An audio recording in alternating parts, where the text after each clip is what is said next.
বিশালগড় থানার তৎপরতায় বিপুল পরিমাণ বিলেতি মদ উদ্ধার, আটক এক ব্যক্তি। আবারও মাদক বিরোধী অভিযানে সাফল্য পেল বিশালগড় থানার পুলিশ। গোপন সংবাদের ভিত্তিতে পরিচালিত বিশেষ অভিযানে উদ্ধার হলো বিপুল পরিমাণ বিলেতি মদ।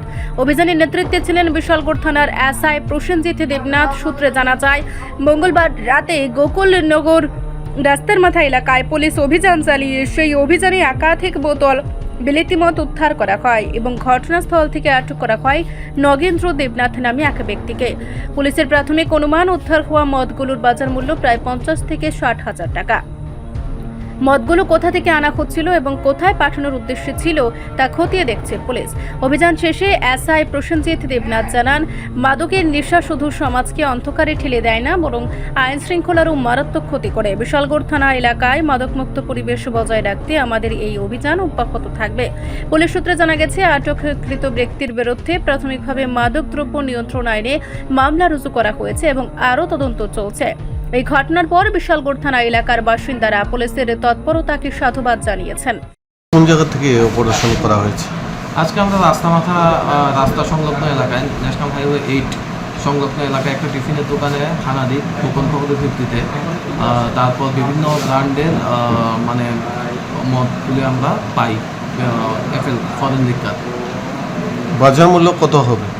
এটার বাজার মূল্য অ্যাপ্রক্স 45 to 50,000 রুপিস হবে। ভালো ব্র্যান্ডেরও আছে এর মধ্যে কিছু। প্রতিনিয়ত এরকম উদ্যোগ, কি বলবেন? আপনার এর কাজ করে যাচ্ছেন প্রতিনিয়ত। আমি ব্যক্তিগতভাবে মনে করি, মানে আমার ব্যক্তিগত এক্সপিরিয়েন্স থেকে বলছি, মাদকদ্রব্য পানের ফলে বিভিন্ন মানে নেশাগ্রস্ত অবস্থায় অনেক ল অ্যান্ড অর্ডার সিচুয়েশনগুলি মানে ডিভাস্টেটিং সিচুয়েশন দাঁড়িয়ে যায়, যার ফলে আমাদের পুলিশ কর্মী বা অন্যান্য প্রশাসনিক কর্মীদের অনেক বিপদ হয় এবং সাধারণ মানুষেরও অনেক বিপদ হয়।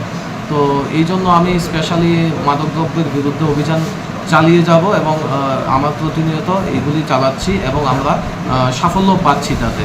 এবং আমি যতদিন থাকি বা যে কোনো জায়গাতে থাকি, এগুলি আমার পক্ষ থেকে অভিযান চলবে।